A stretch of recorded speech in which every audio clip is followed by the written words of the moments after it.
Sending email messages from your TSCT account. Once you have your account open, sending messages is pretty easy to do. Let's get some of the preliminary information out of the way first. To send a message, you actually have to have an account name, an email account name for a person to send to, and you gather these. People send them to you, they send messages, you get them from there, you send them via text message, whatever way you use to get a message. We'll show you some advanced methods for picking up email accounts from other students at Stevens, but we'll stick with the easy stuff first. So to send a new message, I'm going to go here and click new, and this window will come up. And this is where you put the email message or the email address that you know. So I'm going to send an email message to myself. So that would be Schreiner@stevenscollege.edu. And if you want to send to more than one person at a time, just put a semicolon in there and put the second person's name in there. And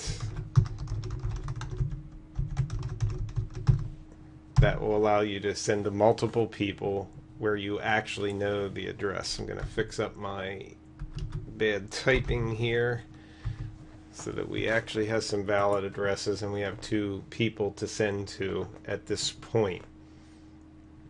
Now, the other parts that are there you see these CC and BCC blocks. Emails used for business communications, and CC would be carbon copy. So if I wanted to send an email message to someone, but I also wanted to let my boss know that I did that, you might want to put the boss's email address in the CC. Other times, this blind carbon copy may or may not be in your email message, but you can have an option to make it show up. But blind carbon copy is when you want to send a copy of an email address to someone, but you don't want the other people in the to and the CC boxes that you know that you sent to them. So I'll let you figure out what when that would be used. The other thing, subject, always put a subject in. I always tell people that if you don't put a subject in and I receive an email message, I just delete it. I don't read it. So that's where the subject goes, in the subject box. And down here is where your text goes. And you type that in there, and you might want to put some nice stuff in there too. And we've created a message, and to send it, you just click on the send button. We're not going to do that yet. It's going to take a look at some other things in here. Like perhaps you are in a class with someone and you know their last name. You probably don't know their username because you don't know their middle initial or their middle name usually. But if you click on this little to box here, this will help you for students that are on the Stevens campus. So make sure this global address list is selected, but just say I'm in a class with someone named Jones. That's all I knew, his last name. I type Jones in, I hit return, and you'll notice that it looks like there are 3 people along with the Jones dining hall that show up here.